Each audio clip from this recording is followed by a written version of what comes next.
Nobody at Boston General ever looked twice at the quiet nurse who barely spoke above a whisper.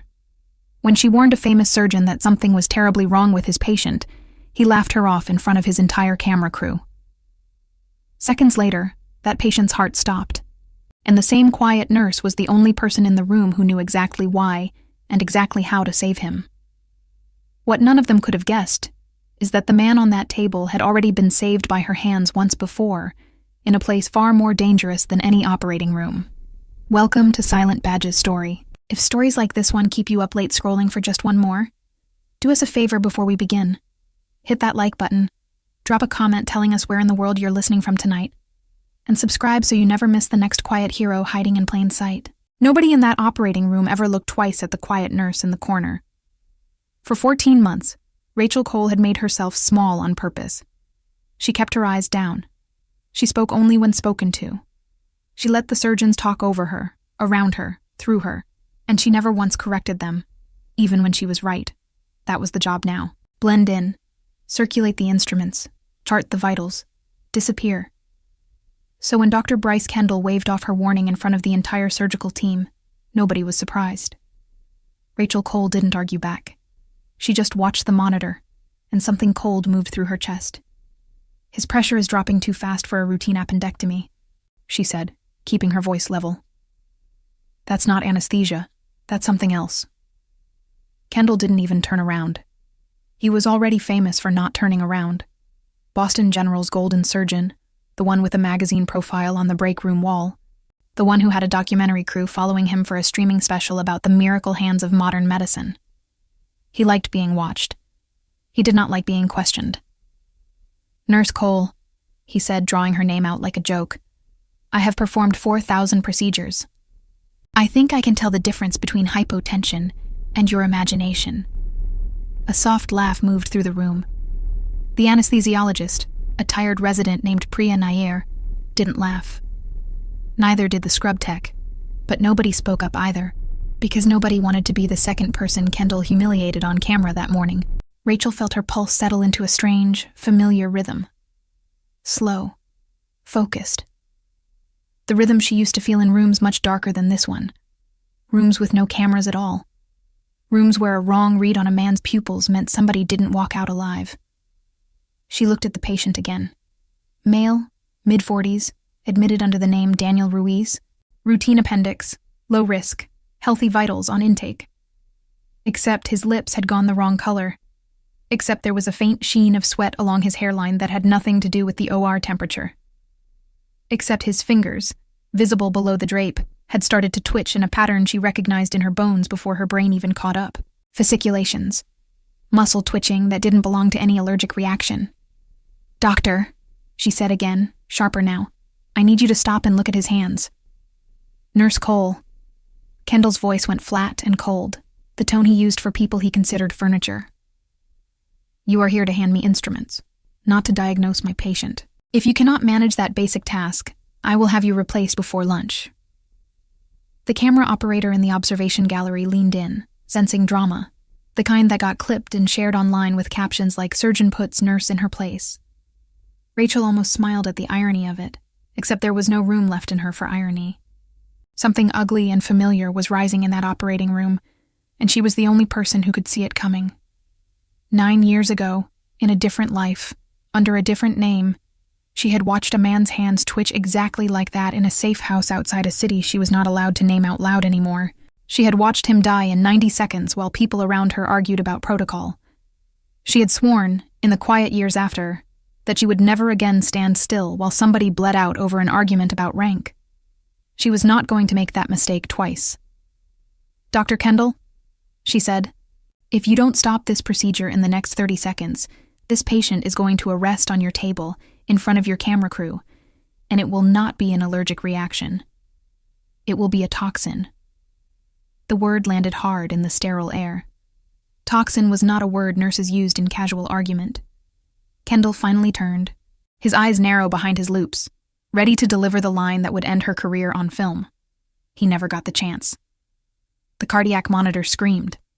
Daniel Ruiz's heart rate spiked, then dropped, then spiked again in the jagged, panicked rhythm of a body fighting something it could not name. his back arched slightly against the table restraints. Priya Nair's hands flew across the anesthesia machine, calling numbers that made no sense for a routine appendectomy. The scrub tech froze completely, instrument tray shaking in her hands. For 1 full second, nobody in that operating room moved, except Rachel Cole.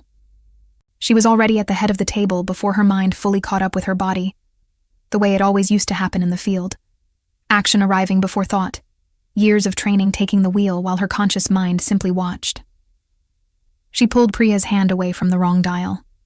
She pressed 2 fingers to the carotid, counted, felt the thready flutter under her fingertips, and made a decision nobody else in that room was qualified to make.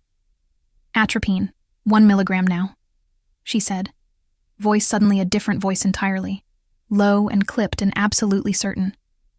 And get me the crash cart oxygen, high flow, immediately. Who put you in charge of this room? Kendall snapped, but his voice had lost its center. I did, Rachel said. Because you're about to lose him, and you don't know why. And I do. Something in her tone stopped even the camera operator from breathing.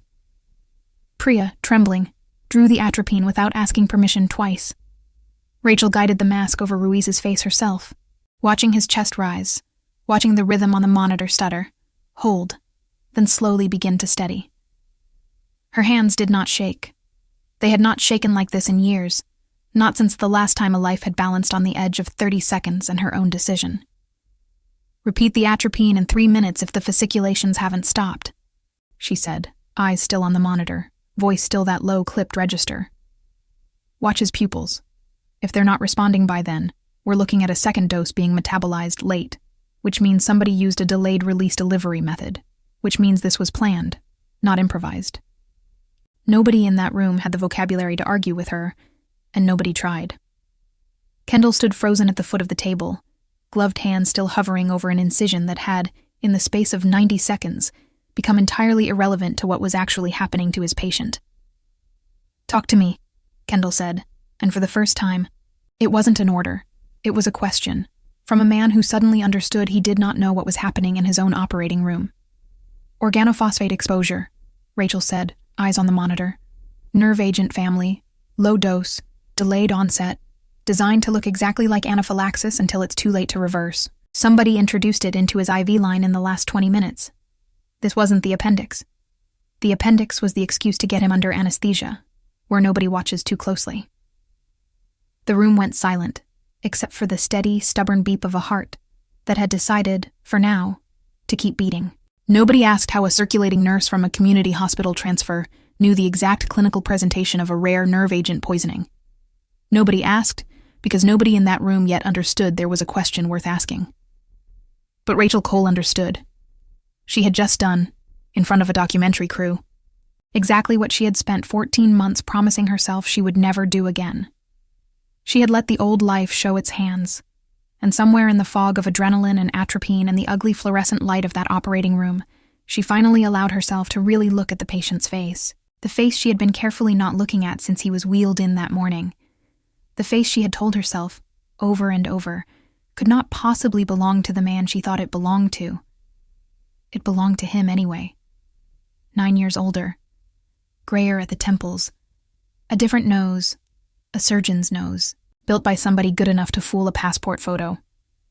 But the eyes, half open now above the oxygen mask, were the same eyes that had once looked at her across a shattered window in a country she was never supposed to name, and said, in a language most people in this hospital would never recognize, "Thank you for coming back for me." Daniel Ruiz was not his name. It never had been.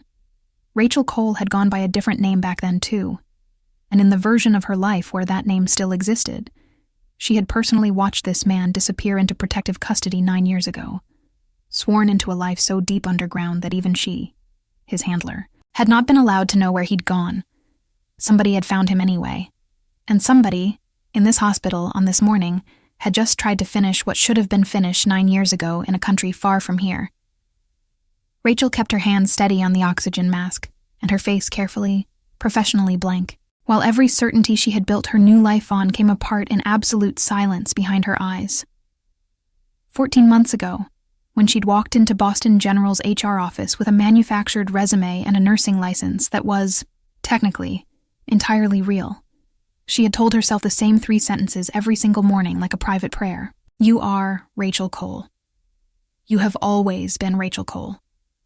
Elena Voss died the day you signed the paperwork that ended her. She had believed it mostly, on the good days.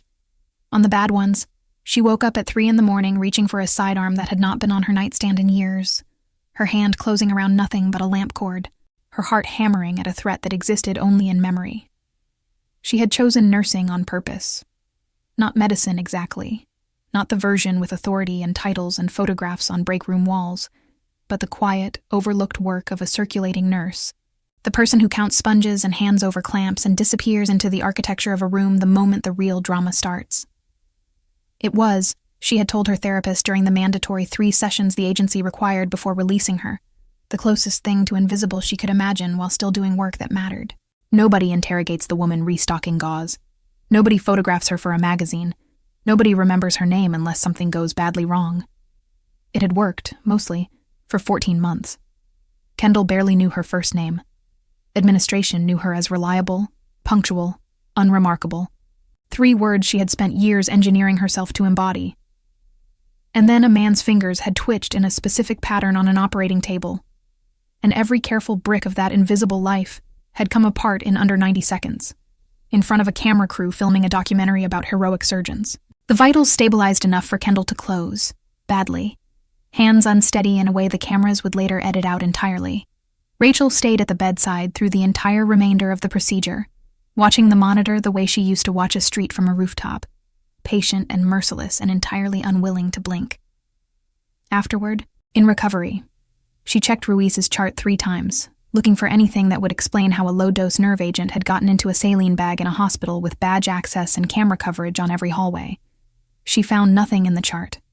She found something worse in the hallway outside recovery. A man in hospital scrubs. ID badge clipped correctly. Credentials that would pass any glance. Standing exactly 2 doors down from Ruiz's recovery bay. Doing absolutely nothing except standing there. In the particular, patient stillness of somebody who has done this kind of waiting before. Rachel had spent 9 years learning to read that stillness. It was not the stillness of a bored orderly. It was the stillness of a professional watching a door.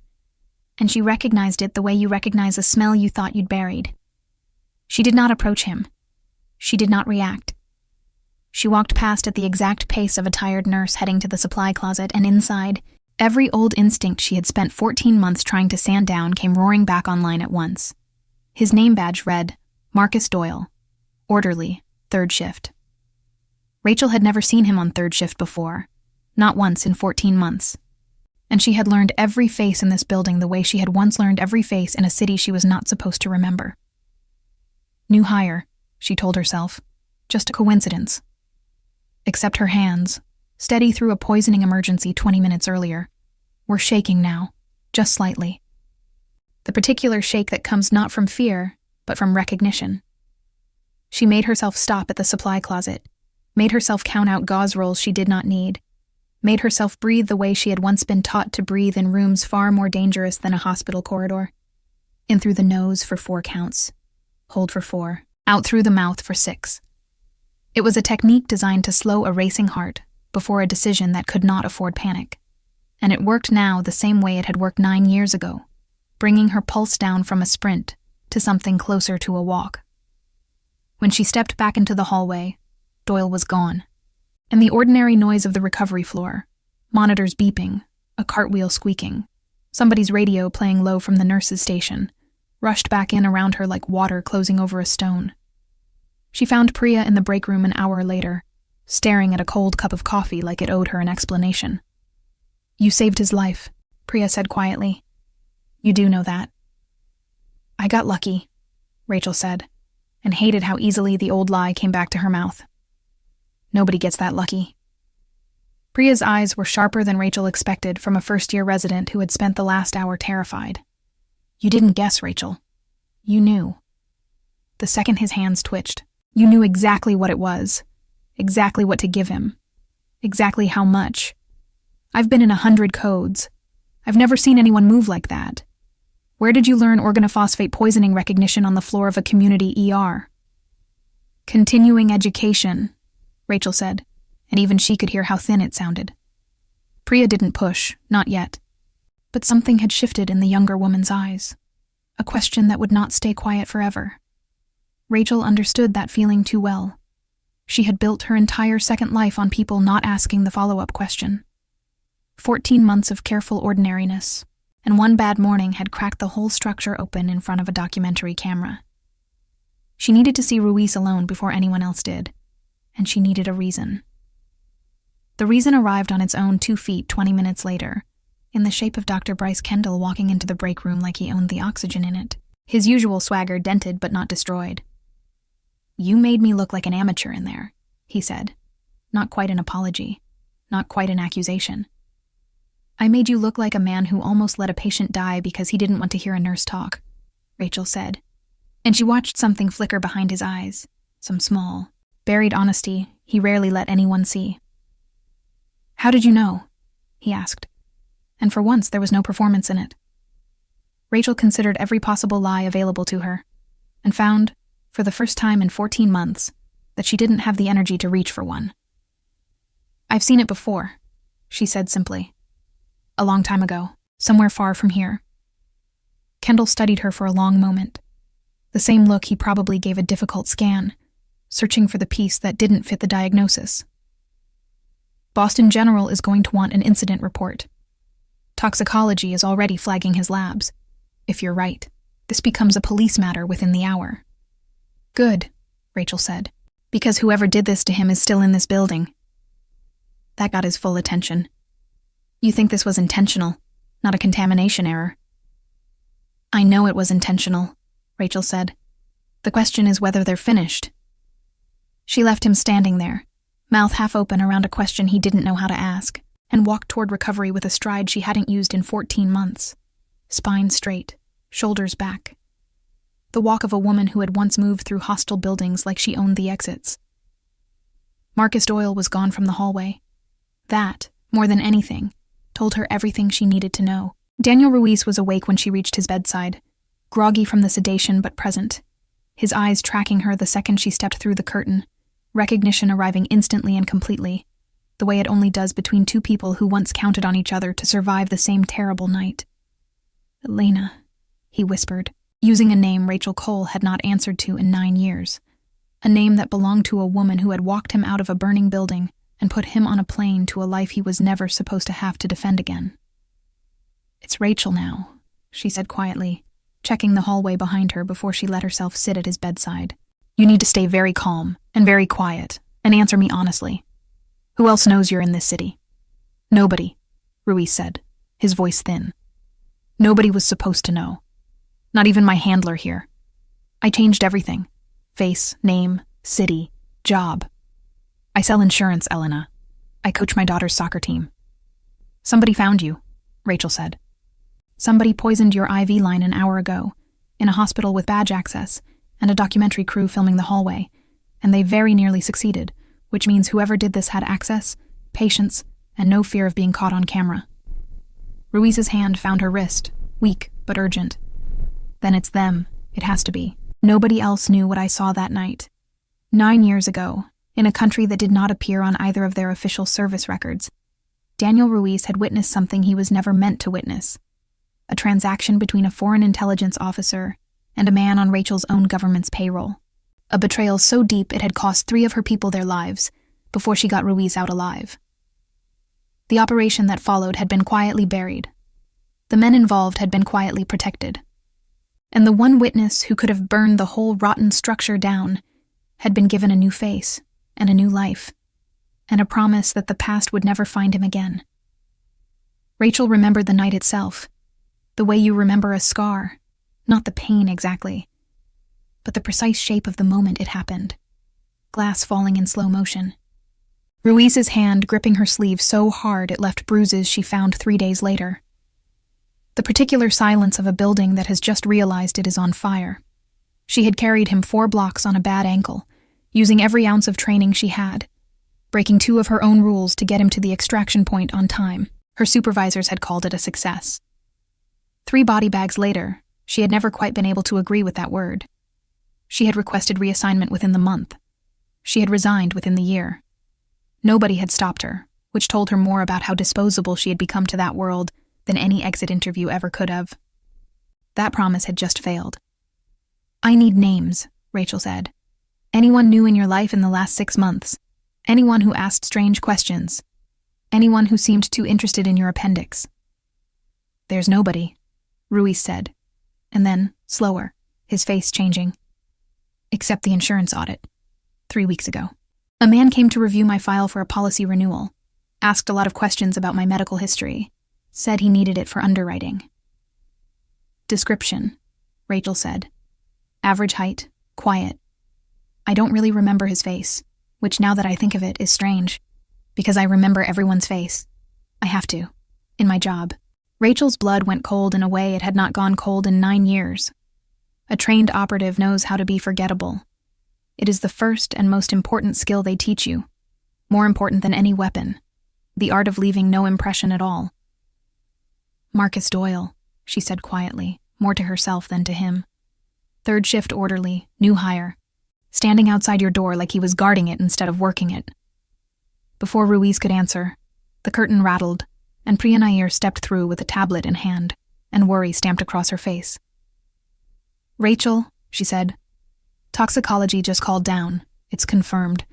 It's not a reaction. It's poisoning. Some kind of organophosphate compound. And hospital security wants everyone who touched his IV line in the last 2 hours to report to administration immediately. That includes you." "Understood," Rachel said, standing, her mind already 3 moves ahead. Mapping exits, mapping cameras, mapping the particular kind of quiet a professional needed to disappear in a building this size. "Priya, I need you to do something for me, and I need you to trust me without asking why." "After what I just watched you do," Priya said, "I think I already do. Do not let this patient out of your sight. Not for a break, not for a phone call, not for anything. If anyone who isn't his assigned nurse or physician tries to enter this bay, you page security, and you page me directly. You think whoever did this is still here. I know he is," Rachel said, "and I know exactly who he's waiting for." Administration turned out to be exactly the kind of institutional theater Rachel expected. 3 people behind a table asking questions they already half suspected the answers to, more concerned with liability than with the truth.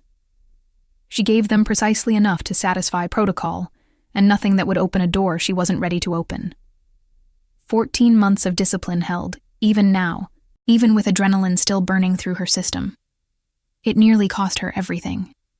Because while she sat in that windowless room answering questions about IV bag chain of custody, Marcus Doyle walked back onto the recovery floor wearing a different badge, one that read respiratory therapy instead of orderly, and told Priya Nair that Mr. Ruiz needed an urgent breathing treatment ordered by anesthesia. Priya, exhausted and rattled and trusting the system the way good young clinicians are trained to trust it, almost let him through.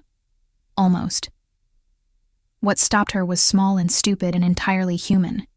Doyle's hands were wrong. Steady in a way that didn't match the nervous energy in his eyes. The particular mismatch of a man performing calm instead of feeling it.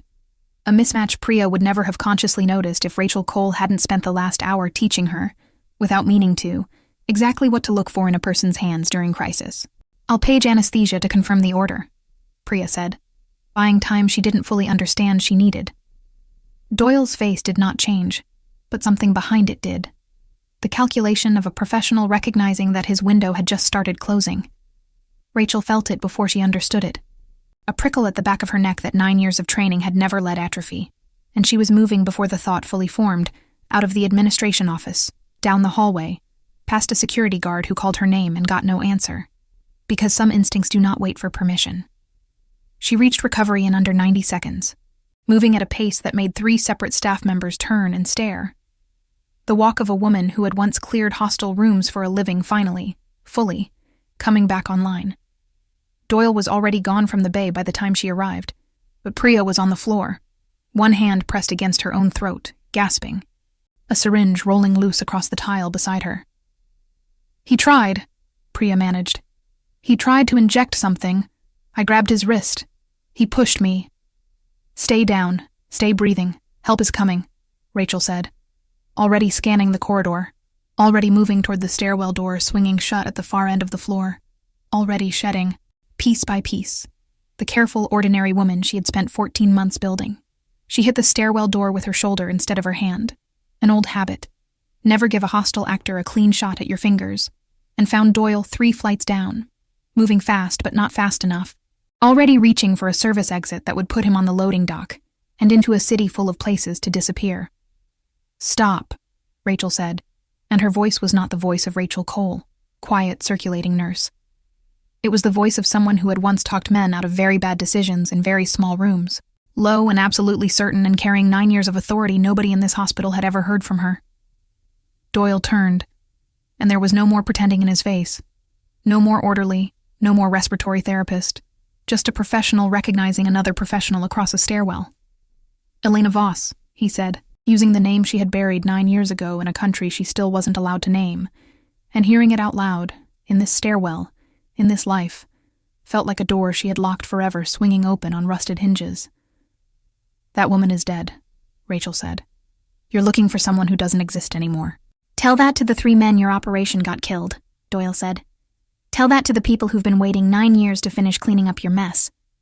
Ruiz saw something he was never supposed to survive seeing, and neither, frankly, were you."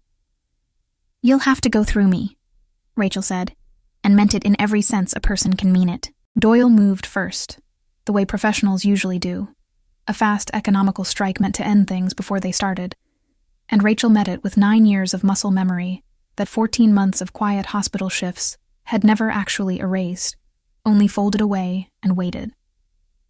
She took the blow on her forearm instead of her ribs, used his own momentum to put him into the stairwell railing, and in the 3 seconds that followed, in a stairwell that smelled like industrial cleaner instead of gunpowder or dust, Elena Voss and Rachel Cole became, briefly and completely, the same person again. He came at her again low, aiming for her knee, an old, ugly trick meant to end a fight before it became one, and Rachel pivoted off the wall instead of the floor, using the narrow stairwell itself as a weapon the way she had been trained to use any confined space, turning his own momentum against the handrail a second time. He grunted, twisted, tried for a hold on her wrist, and she let him have it for exactly half a second, just long enough to break 2 of his fingers against the joint before he understood what she'd done. It was not elegant. It was not meant to be elegant. Fights that mattered were never elegant, only fast. And this one ended the way the good ones always had, with the other person on the ground and her still standing, breathing hard, every muscle remembering exactly why it had once been trained this way. It was not a long fight. It was not meant to be. It ended with Doyle face down against cold concrete, his syringe shattered somewhere above them on the landing, and Rachel's knee between his shoulder blades, her voice steady even as her hands, for the first time all day, finally allowed themselves to shake. Security found them there 90 seconds later, radios shouting, boots on the stairs, and Rachel Cole knelt over a man she had just proven, beyond any possible doubt, that she was never who she'd claimed to be at all. The next several hours moved the way hours always move once a secret finally breaks the surface, fast and slow at the same time, full of people who suddenly needed her story, and had no idea what shape that story actually was. Hospital security called the police. The police, 20 minutes into questioning a hospital nurse who had just subdued a trained operative in a stairwell with textbook precision, called someone else. A number that connected to a very quiet office that did not officially exist, and within 2 hours, a woman in a gray suit sat across from Rachel in a borrowed conference room, badge folded closed on the table between them, the way people from that world always kept things folded closed until they decided you deserved to see them open. 9 years is a long time to disappear, the woman said. Her name, she offered without much ceremony, was Director Whitfield, DIA Oversight, a title that told Rachel exactly as much as it was designed to, and nothing more. "I didn't disappear," Rachel said. "I was retired. There's a difference. Not to the people who just tried to finish what they started with Ruiz," Whitfield said. "We've been quietly hunting this cleanup cell for 3 years without a single solid lead. You handed us one this morning by refusing to let a patient die." Kendall was in the hallway outside. Rachel could see him through the glass, pacing, his documentary crew nowhere in sight, the network having quietly and swiftly pulled its cameras the moment federal agents arrived on scene. He looked for the first time since Rachel had met him, genuinely uncertain of his own competence, which was, in its own strange way, the truest thing he'd looked all day. What happens to Ruiz? Rachel asked. New protection detail, new identity, this time actually secure, which is more than we can say for the last one, Whitfield said. What happens to you is a more interesting question.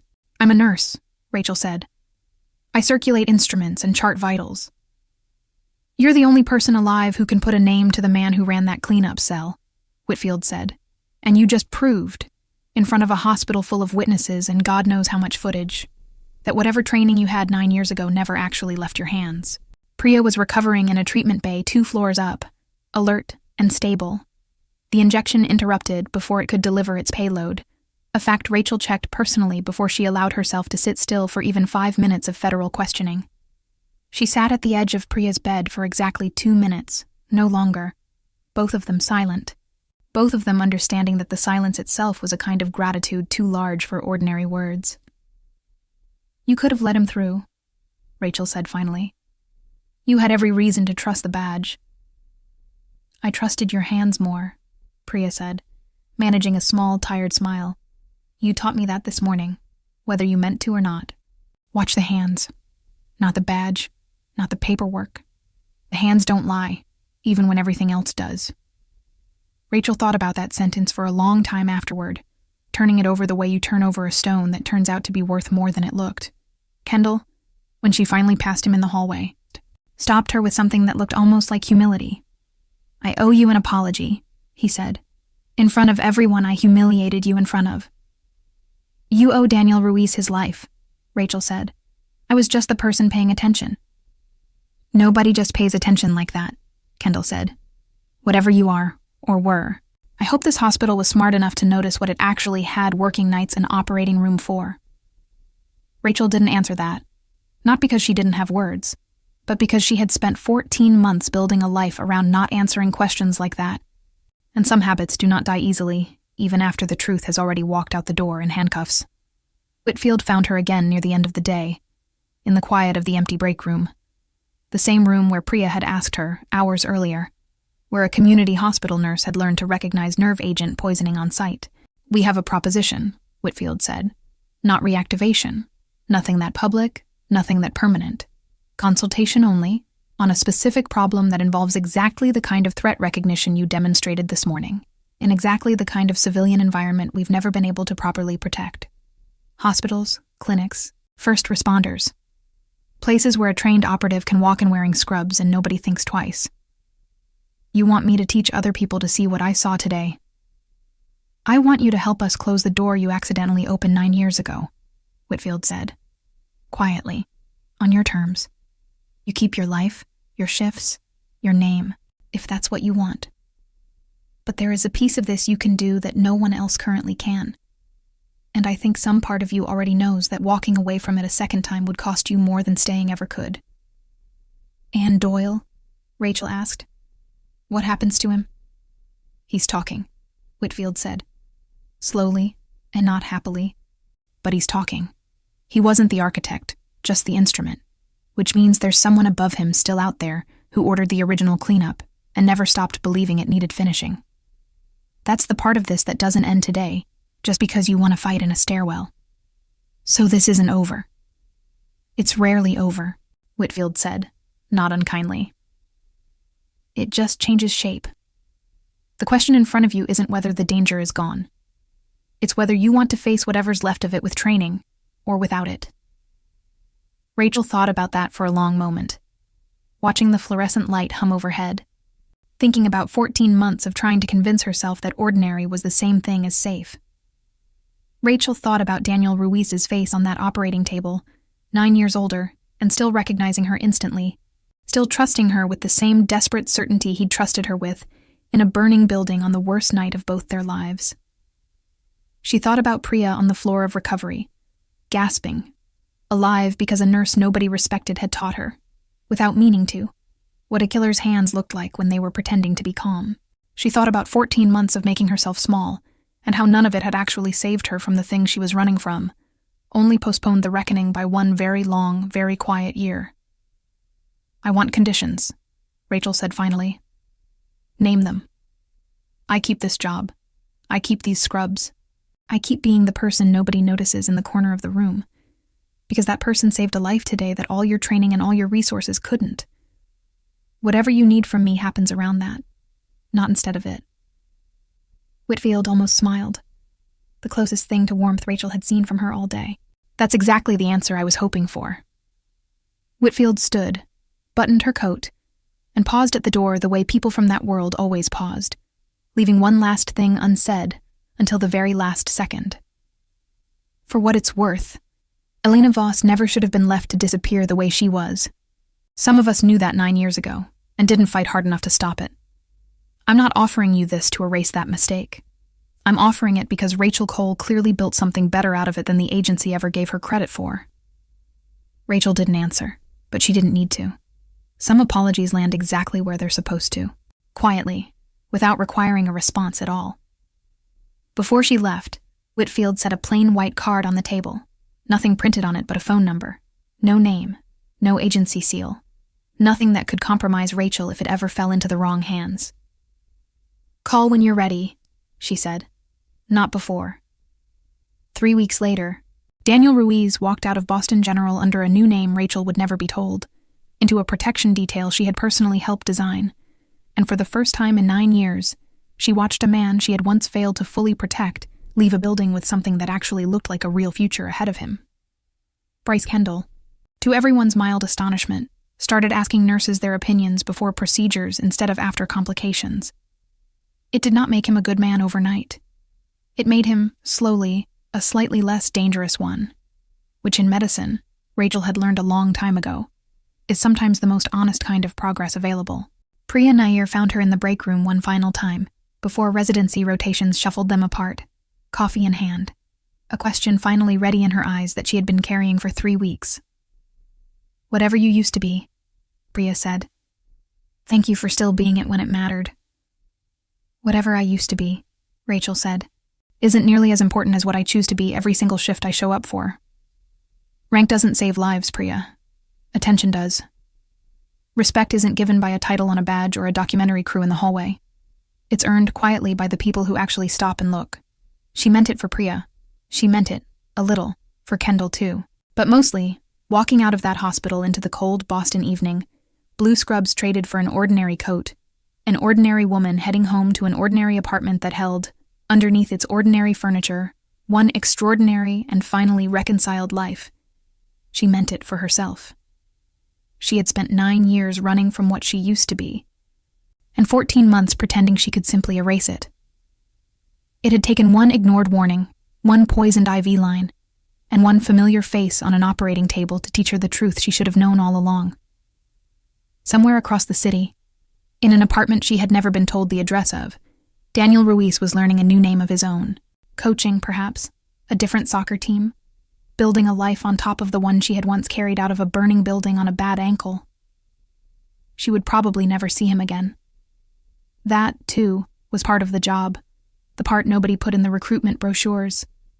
The goodbye that never quite gets said out loud, because saying it would mean admitting how much the work actually costs. Whitfield's proposition sat folded in her coat pocket now, a phone number with no name attached, a door left deliberately ajar rather than fully open. Rachel had not decided yet exactly how much of that door she intended to walk through. But she had decided finally, after 9 years of pretending the decision had already been made for her, that she would not spend the rest of her life flinching every time a stranger's hands moved a little too steadily in a hospital hallway. You cannot outrun who you were trained to be. You can only decide, every single day, what you choose to do with it. The end. That's the story of Rachel Cole, the quiet nurse nobody bothered to notice, until the one morning her silence turned out to be the only thing standing between a good man and a second, final betrayal. Some people spend their whole careers demanding respect with a title, a loud voice, or a camera crew in the hallway. Real respect gets earned in the 30 seconds nobody else is willing to act. If this story moved you, do us a favor and hit that like button. It genuinely helps this channel keep telling stories like Rachel's. Drop a comment and let us know where in the world you're listening from tonight. We love seeing how far these stories travel. And if you haven't already, subscribe to Silent Badge's story, so you never miss the next quiet hero hiding in plain sight. Thanks for listening, and we'll see you in the next one.